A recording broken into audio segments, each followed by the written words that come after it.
Petit qui a compris le sens de la vie. On ne vit pas au présent mais au futur car en fait nos rêves déterminent ce que nous devons être. Je le sème.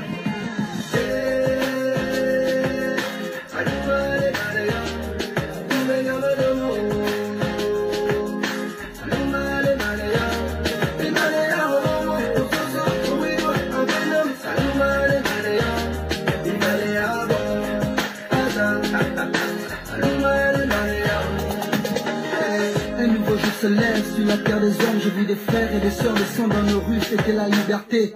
Il paraît que mon ami n'a pas été réélu. Fini 50 ans de règne, fini la dictature. Je vis de la fierté chez nos pères, la joie chez nos mères, et l'espoir renaître chez nos frères et sœurs. Fini les crimes rituels, fini la gabegie, fini les fausses promesses, c'est une nouvelle ère.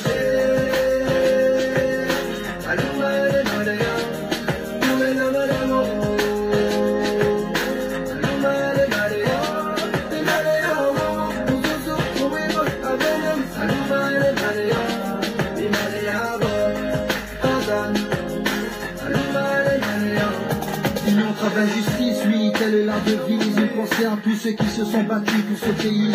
À tous nos martyrs, aux vrais opposants politiques, à l'ensemble des Gabonais qui ont l'amour de leur patrie. Désormais c'est notre histoire, on réécrira les pages, oui. On est tous un, tous au niveau des parts. Que tu sois d'ici ou on s'en venu d'ailleurs, aime ce pays et serre-le avec le cœur. Je le sais.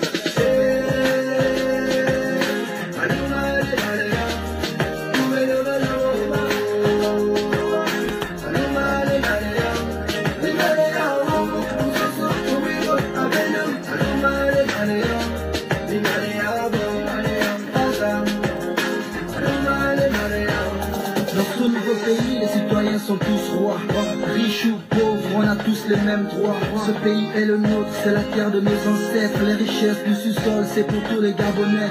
Du nord au sud, de l'est à l'ouest, nous cultivons l'amour et le sens du partage. Que Dieu bénisse le peuple et la nation tout entière. Une nouvelle ère se lève pour bénir nos places de fête.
Bonsoir à tous et à toutes.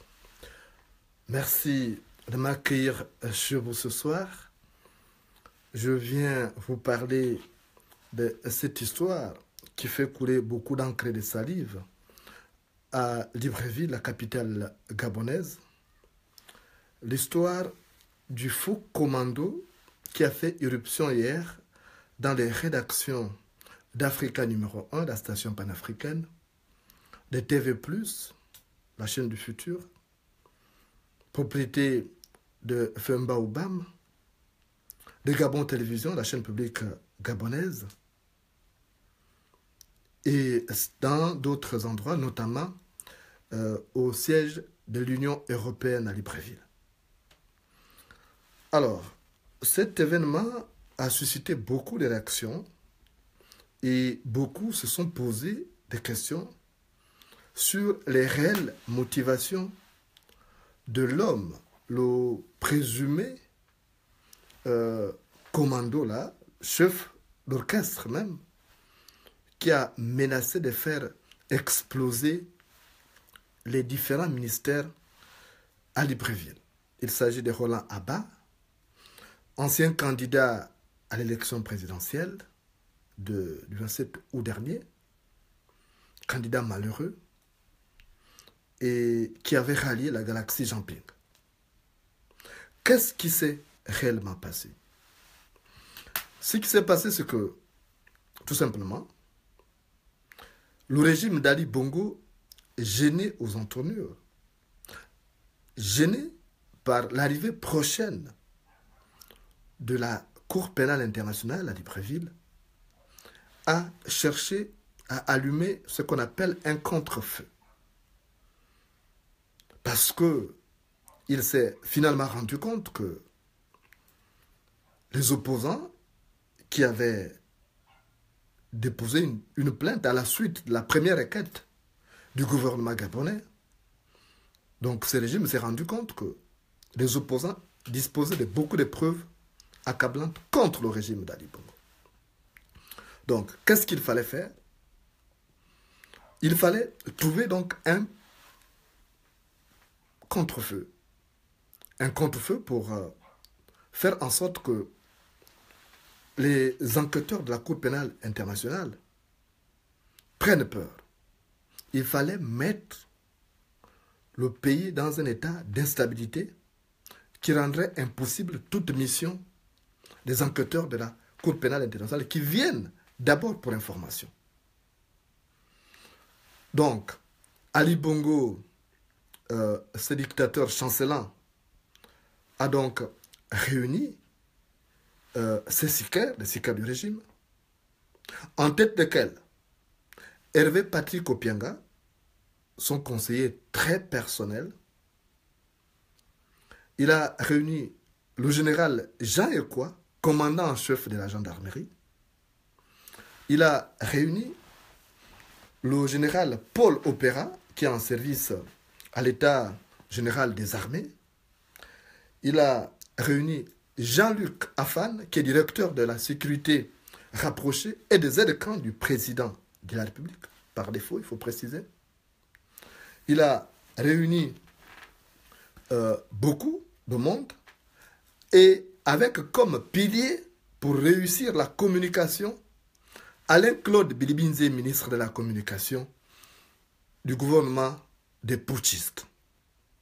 Donc, il a réuni ces personnes et qui ont naturellement fait un budget estimé à 500 millions de francs CFA. Et il fallait tout de suite trouver quelqu'un, un guignol, pour jouer ce rôle. Et le choix a été porté sur la personne de Roland Abba, ancien candidat à la présidence de la République, candidat à l'élection présidentielle. Vous avez vu sa manière de procéder. Il est allé faire une déclaration au mausolée Léomba. Au mausolée Léomba, tout le monde sait que c'est situé entre le ministère des Finances et l'hôtel Anzal. Et en face, il y a également l'hôpital général, qui est devenu le centre hospitalier universitaire de Libreville. Et juste à côté, il y a le trésor. Et la plupart de ces administrations sont en grève. Et il y a un impressionnant dispositif sécuritaire dans ces milieux. Alors, Roland Abba arrive pour faire une déclaration, chose curieuse déjà, pour ceux qui ne savaient pas que c'était un complot. Ce qui aurait pu déjà intriguer les Gabonais, c'était la présence des chaînes de télévision qui ont l'habitude de faire un blackout sur les activités de l'opposition. Il s'agit de la première chaîne de télévision, la chaîne publique, qui ne parle pas des activités des opposants. Il s'agit de Gabon 24, qui est la propriété du clan Bongo. Mais ces chaînes-là étaient là à la déclaration de Roland Désiré Abba. Déclaration au cours de laquelle il a menacé de faire sauter les ministères, prétextant avoir miné ces ministères-là. Et il a fait cette déclaration devant les forces de sécurité et de défense. Chose curieuse, il n'a pas été arrêté. Pourquoi? Parce que tout simplement, lorsqu'ils ont élaboré leur plan, ils ont fait une stratégie avec des responsables des différentes unités de police. Il y a eu le CEDOC impliqué dans ce complot. Il y a la Direction générale des recherches à travers son directeur général, donc la DGR, donc à travers son directeur général. Il y a également d'autres unités, notamment la PJ, parce que c'est une opération commanditée par la présidence de la République. Donc Alain-Claude Bilibinze, lui, s'est chargé de donner des instructions au niveau des ministres, de la communication, au niveau des communicateurs, pour laisser passer les présumés putschistes. Chose qui est déjà étonnante, c'est que déjà à Gabon Télévision, pour ceux qui ne le savent pas, Gabon Télévision a 2 entrées. Et les 2 entrées de Gabon Télévision sont gardées par des gendarmes, en raison de 7 gendarmes de chaque côté. Donc du côté de l'Assemblée nationale, il y a 7 gendarmes là-bas, et l'entrée principale, il y a 7 gendarmes, ça fait 14 gendarmes. Alors, maintenant, comment ces présumés comploteurs ou terroristes ont fait pour passer là? Tout simplement parce que des instructions avaient été données déjà au niveau de la guérite, de 2 guérites. Donc la guérite qui est située en face de l'Assemblée nationale et la guérite qui est située en face du Sénat. Mieux, ce que parmi les hommes qui étaient encagoulés, la plupart c'était des éléments des forces de sécurité et de défense qui avaient déjà eu à faire les mêmes opérations. Et ceux qui ont l'intelligence vont comprendre qu'il s'agit d'un scénario exécuté par des piètres. Parce que vous avez vu comment les agents sont venus intervenir, mains nues, sans équipement. Or, quelqu'un qui détient une bombe, on ne peut pas aller le prendre comme ça. Or, on a vu la gendarmerie qui était actionnée par le général Ekwa, lui-même qui était dans le complot, parce qu'ils ont des hommes de main. Vous avez par exemple le général Opera, le général Ekwa, ce sont les membres du clan Bongo. Donc, eux, c'était pour essayer de garantir une certaine discrétion, une certaine réussite de l'opération. Malheureusement, les metteurs en scène sont des piètres. Ce sont des piètres sketchers, et ça n'a pas réussi. Ça n'a pas réussi pourquoi? Parce que déjà, un terroriste ne peut pas venir faire une conférence de presse avant d'aller faire l'exécution. Donc, ils ont revendiqué l'attentat avant la commission de celui-ci. Donc, c'était déjà mal pensé. On comprend que les metteurs en scène comme Opianga ont un déficit d'intelligence. Première erreur, c'est celle-là, d'avoir annoncé, sans avoir été arrêté devant les autorités, avoir annoncé l'intention de perpétrer des actes de sabotage des ministères. Ça, c'est déjà une atteinte à l'ordre public. Il aurait pu être arrêté. Il n'a pas été arrêté. Deuxièmement, il est rentré à Gabon Télévision avec une facilité qui laisse planer des questions, qui laisse planer des doutes. Comment ils ont fait pour traverser les 2 guérites qui sont gardées par 14 gendarmes? Déjà, à ce niveau, il y a problème. Et au niveau de l'Union européenne, pourquoi l'Union européenne? Parce que tout simplement, le deuxième objectif visé par cette opération, c'était arrêter Jean Ping. Donc l'inculpé, vous avez vu le discours lu par M. Roland Abala. Il parlait d'avoir planifié les actes avec un certain nombre d'opposants qui œuvrent pour la libération du Gabon. Donc il fallait que dans son discours, il implique les autres pour justifier leur arrestation, en disant qu'ils ont été dénoncés par leurs supposés complices. ce qui n'est pas le cas.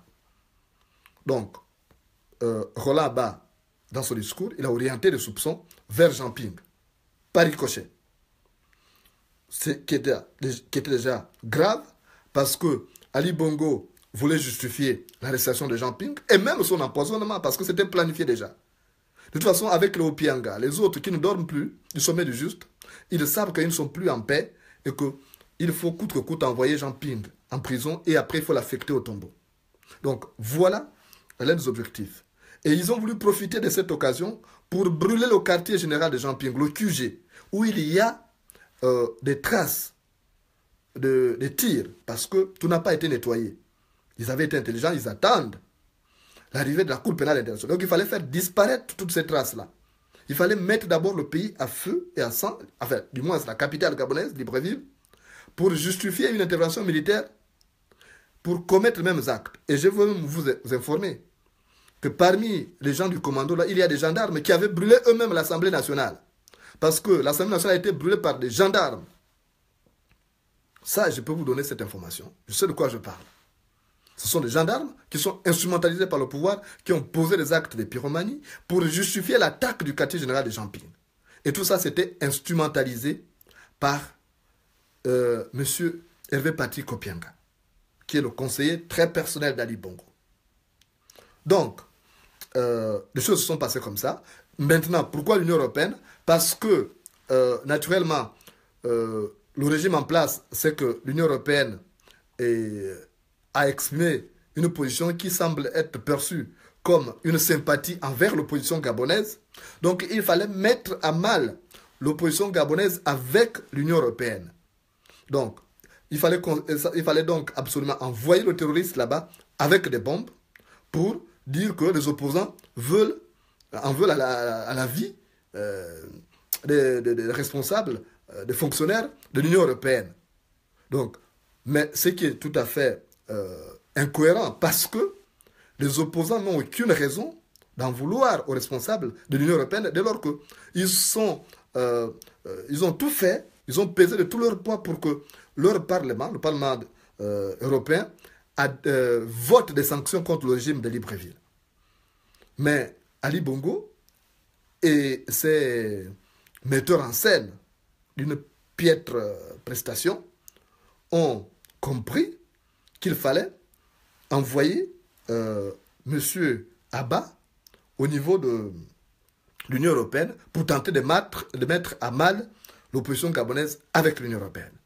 Ça, même les responsables de l'Union européenne ne peuvent pas croire à cela, parce que tout simplement, ils savent qu'ils n'ont pas de raison et que les opposants n'ont aucune raison d'avoir une animosité à leur encontre. Ce n'est pas possible.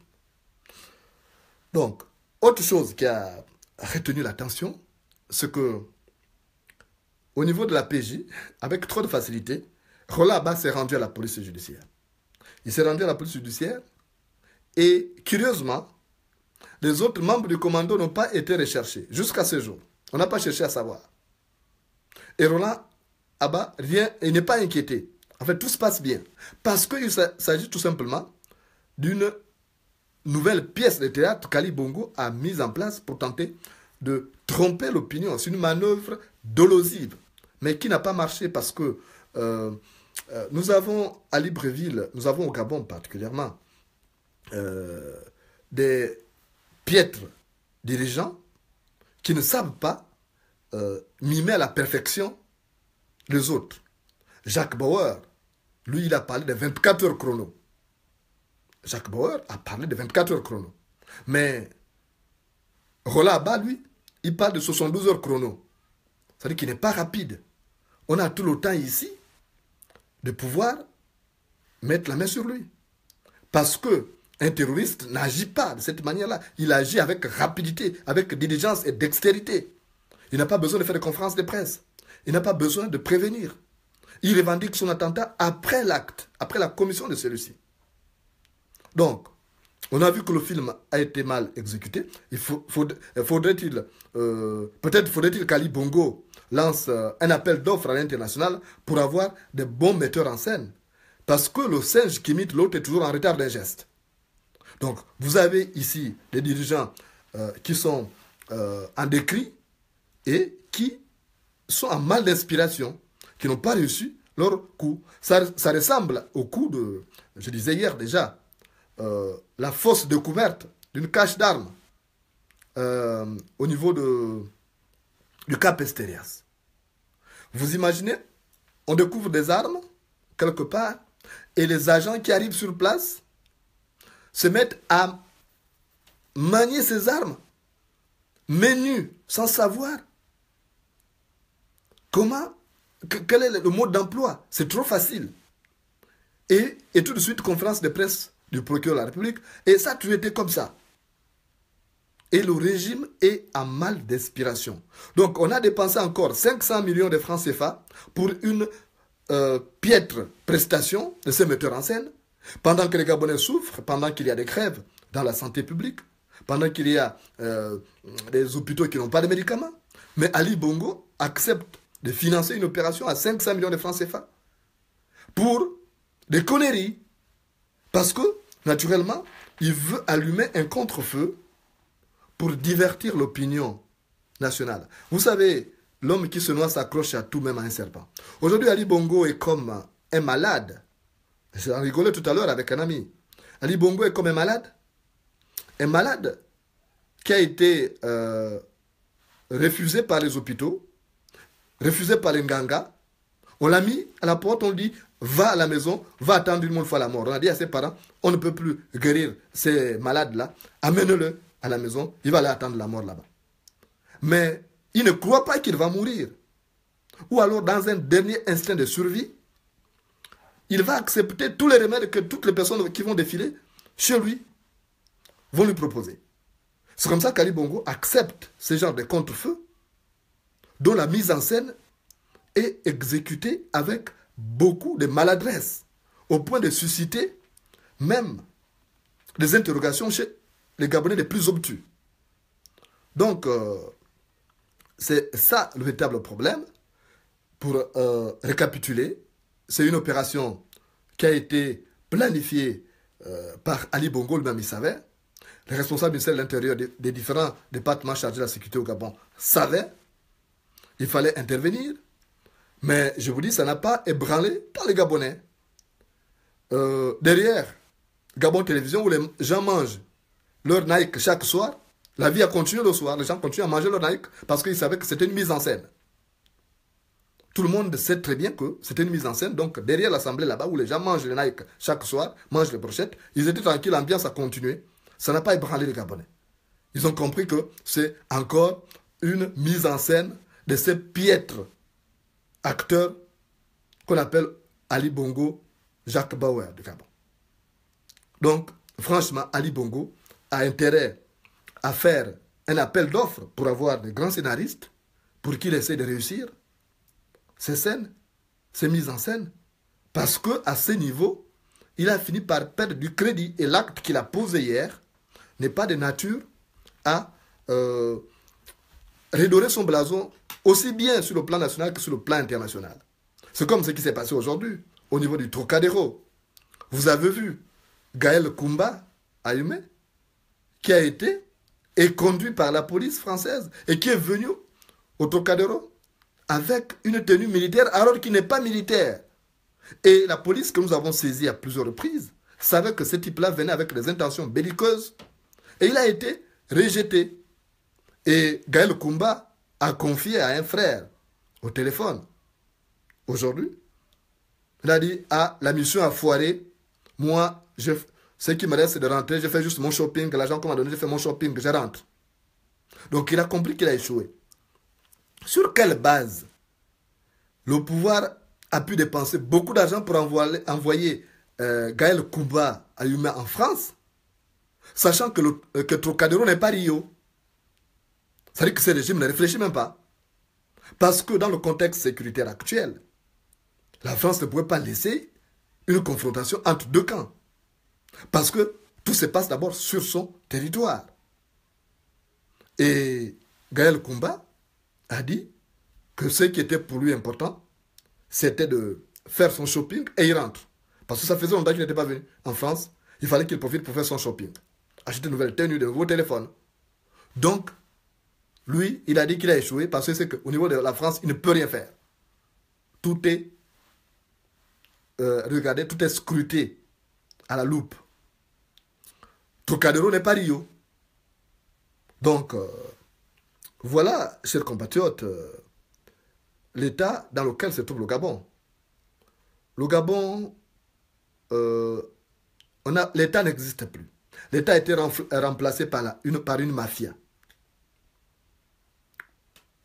On n'a plus l'état, on a juste un pays et une mafia qui gère ce pays. C'est ce qui s'est passé avec Ali Bongo. Et malheureusement, tous les paravents auxquels il s'accroche ne tiennent pas. Parce que tout le monde sait, même les enfants ont rigolé. Il y avait un peu de moi juste autour de Mbolo, quand on a dit qu'il y a une bombe à l'intérieur. Mais c'était sans plus. Parce que tout le monde sait très bien que c'est une mise en scène. Et le pouvoir a habitué le peuple à ces mises en scène d'une piètre qualité.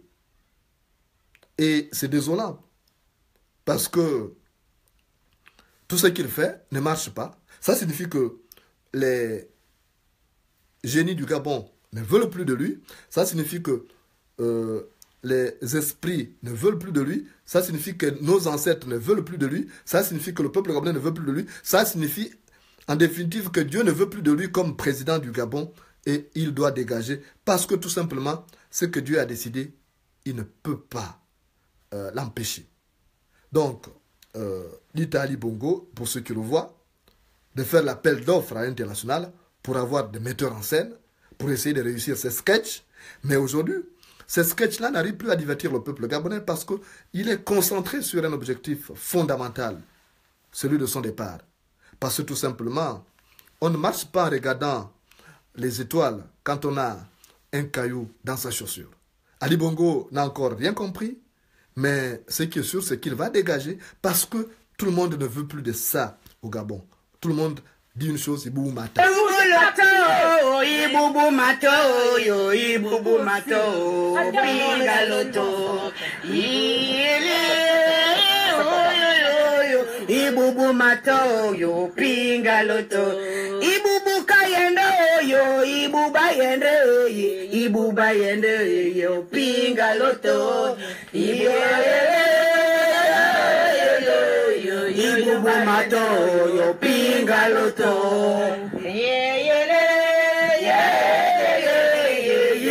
mato yo pingaloto kabu mato yo pingalote ye senga ibwe yo pingalote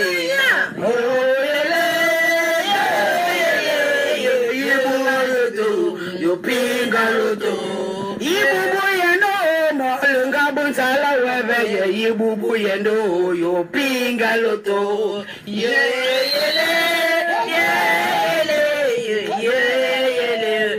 pingaloto ayo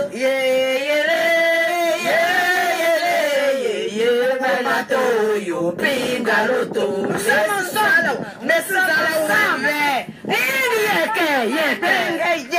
ping le président ok. Voilà, pour ceux qui ne comprennent pas, ça c'est Adouma là, hein, et un peu de Nzebi pour ceux qui comprennent, c'est la même chose pratiquement. Hein? Iboubou Mata, Iboubou dégage, hein? C'est ce que ça veut dire. Iboubou dégage, quitte là. Ping à l'autre, Ping doit arriver, Ping doit prendre sa place, Ping il doit s'asseoir confortablement à son fauteuil. Hein? Et puis elle dit un peu plus loin, le Gabonais on ne veut plus de toi, il faut partir. Voilà ce que dit cette chanson-là, Iboubou Mata. Donc, Ali Bongo, je disais tout à l'heure, il a intérêt à lancer un appel d'offres pour recruter des scénaristes ailleurs.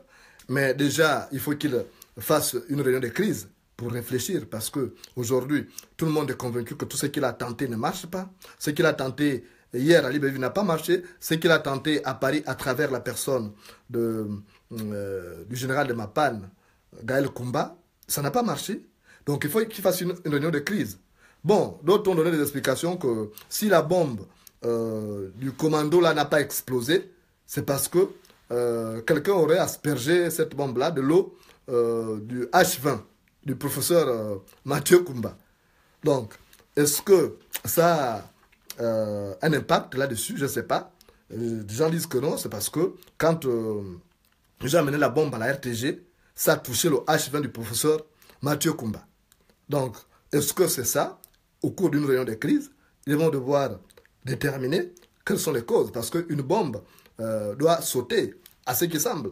Le terroriste émergent Roland Abba avait une télécommande, semble-t-il, pour déclencher la bombe. Pourquoi ça n'a pas déclenché? Est-ce qu'il y avait de l'eau, le H24, le H20 là plutôt, du professeur Mathieu Kumba, est-ce qu'il y avait ça à Africa numéro 1, puisque Africa numéro 1 était l'une ou la principale, la première destination de ces criminels émergents, de ces terroristes émergents, ces pseudo-terroristes émergents? Est-ce que le H20 là, du professeur Kumba, a été mis dès le départ ou ça fait partie même des composantes de cette bombe? Ça, c'est ce qu'Ali Bongo, avec ses amis, vont réunir. Et là, ils vont devoir appeler le professeur Mathieu Kumba pour qu'il s'explique si sa molécule a agi ou pas, pourquoi ça n'a pas déclenché. Parce que l'objectif était de faire déclencher cette bombe-là, faire des dégâts pour mettre les Gabonais dans la peur. Mais ça n'a pas déclenché. Qu'est-ce qui s'est passé? Il faut bien que les gens sachent. Parce que, là encore, moi je crains pour le poste du professeur Mathieu Kumba, parce que si c'est sa molécule-là qui est à l'origine du non-déclenchement de cette bombe, ça signifie que son poste est vraiment hypothéqué. Que ce jour, à la tête de Gabon Télévision sont comptés. Parce que Iboubou Grand Format ne va pas accepter ça. Il est déçu, selon une source proche d'ailleurs de lui, il est déçu par l'échec même cuisant de cette opération d'hier, qui n'a pas été faite dans les règles de l'art. Alors, qu'est-ce que le professeur Mathieu Kumba a fait, puisque même à l'intérieur de Gabon Télévision, sa chaîne, à l'intérieur de laquelle on a découvert cette molécule H20, la bombe n'a pas pu fonctionner. Là encore, ça vient remettre en doute la découverte du professeur Mathieu Kumba. Donc il faut qu'on cherche à savoir, est-ce que le H20 est vraiment efficace? Quels sont les dysfonctionnements? Est-ce que tous les ingrédients étaient réunis? Est-ce que les doses ont été faites? Parce que je ne sais pas où est-ce que cette bombe-là a été fabriquée dans le laboratoire du professeur Mathieu Kumba. Là, c'est encore de grandes interrogations qui restent sans réponse. Donc, voilà ce qui est de cette affaire-là, ce que je peux vous dire pour le moment. Mais je suis en train de faire travailler une équipe au niveau de Libreville pour chercher à savoir les différents gendarmes qui sont impliqués dans cette opération. Il faut que nous ayons leur nom et on puisse dénoncer ça ici. Ceux qui étaient là, qui étaient encagoulés là, ce sont des agents des forces de sécurité et de défense. Il faut qu'on sache pourquoi ils ont fait preuve de légèreté, parce que ils ne sont pas là, leur mission n'est pas de commettre des attentats ou de terroriser la population, parce que les actes qui ont été posés hier ont effrayé une certaine classe, notamment les vieilles mamans, quand elles ont vu certaines les artères quadrillées par l'armée, elles ont pris peur.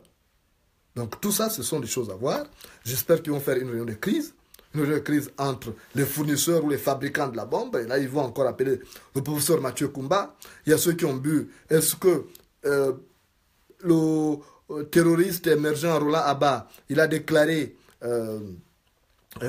qu'il a été pris par une folie passagère? Est-ce que lui aussi, il a bu le H20 du professeur Kumba? Il a bu une dose. Il y avait l'overdose du H20, on ne sait pas. Parce qu'après, à ce qui semble, il était contrit. Donc il regrettait un peu son acte. Et il a bu, et les autres aussi ont bu le H24 du professeur Kumba, on ne sait pas. Tout ça, l'enquête va nous le révéler très prochainement. Mais tout ce qu'on peut retenir, c'est que nous avons affaire à des scénaristes de piètre qualité, qui ne savent rien, et qui échouent sur tous les plans. Rien ne marche. Ils ont tout essayé, ça ne marche pas. Ils ont eu le concours du professeur Mathieu Kumba à Gabon Télévision, mais rien n'a marché. Ils n'ont pas fait sauter la bombe, aussi bien Africa numéro 1, à TV+, ou bien à Gabon 24. En tout cas, la bombe n'a pas sauté. Plus grave encore, c'est que lorsqu'ils arrivent à Africa numéro 1, ils amènent un CD qui est enregistré en version visuelle. Or, Africa numéro 1 est une radio. Donc vous voyez combien il manque d'intelligence. Quand vous voulez amener un son à la radio, c'est un son audio que vous amenez. Mais ils ont amené Africa numéro 1 un CD visuel. Et ça ne peut pas passer sur les appareils d'Africa numéro 1. Je sais de quoi je parle parce que j'ai travaillé à Africa numéro 1. Il fallait convertir les fichiers en audio pour qu'ils passent à l'antenne. Donc, il y a un problème dans tout ça. Et je crois qu'ils feront une réunion, si ce n'est déjà fait, hein, une réunion de crise pour essayer de voir ça. Gaël Koumba va rentrer bientôt à Libreville. Et le professeur Mathieu Koumba va aussi être certainement appelé à cette réunion de crise pour savoir pourquoi ça n'a pas marché. Ça a échoué partout. Pourquoi même chez lui, où sa molécule H20 là a été découverte.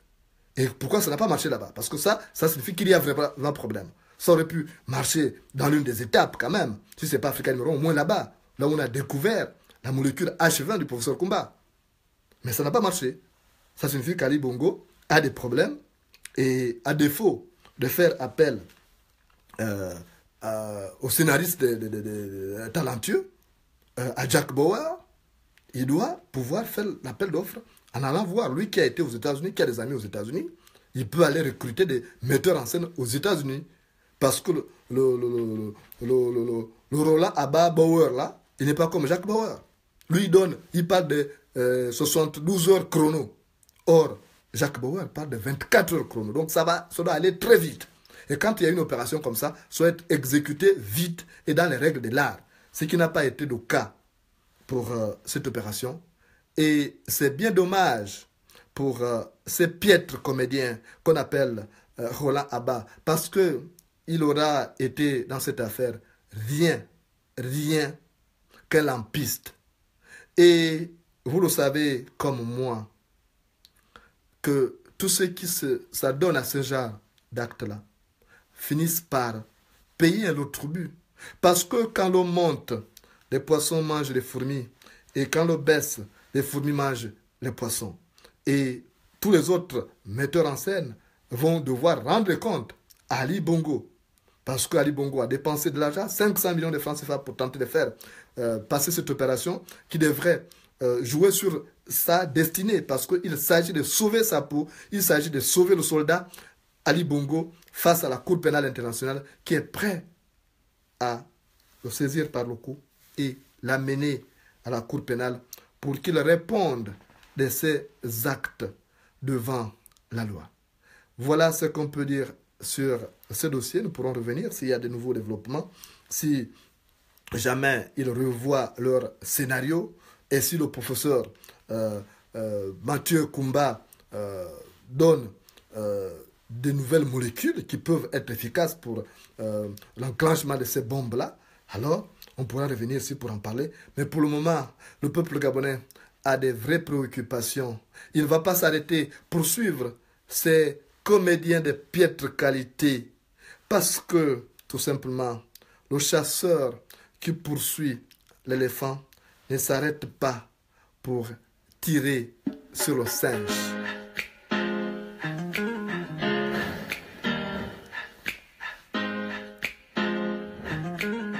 Mesdames et messieurs, je vous présente un petit qui a compris le sens de la vie.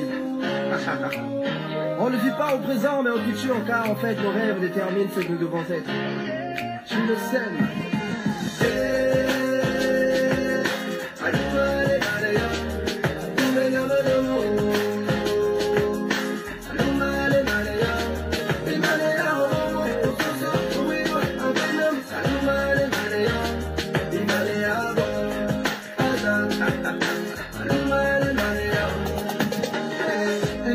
Se lève sur la terre des hommes, je vis des frères et des sœurs descendre dans nos rues, fêter la liberté. Il paraît que mon ami n'a pas été réélu. Fini 50 ans de règne, fini la dictature. Je vis de la fierté chez nos pères, la joie chez nos mères, et l'espoir renaître chez nos frères et sœurs. Fini les crimes rituels, fini la gabegie, fini les fausses promesses, c'est une nouvelle ère. Aluma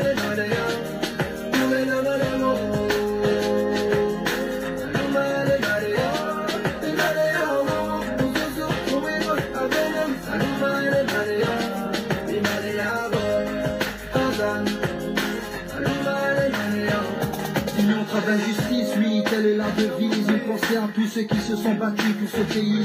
À tous nos martyrs, aux vrais opposants politiques, à l'ensemble des Gabonais qui ont l'amour de leur patrie. Désormais c'est notre histoire, on réécrira les pages, oui. On est tous un, tous au niveau des parts. Que tu sois d'ici ou enfin venu d'ailleurs, aime ce pays et serre-le avec le cœur. Je le sais.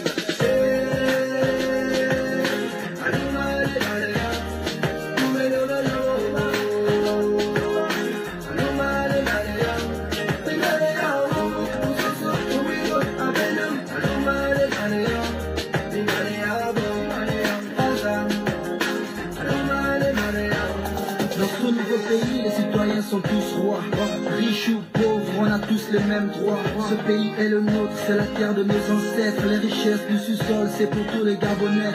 Du nord au sud, de l'est à l'ouest, nous cultivons l'amour et le sens du partage. Que Dieu bénisse le peuple et la nation tout entière. Une nouvelle heure se lève pour bénir le place de frères.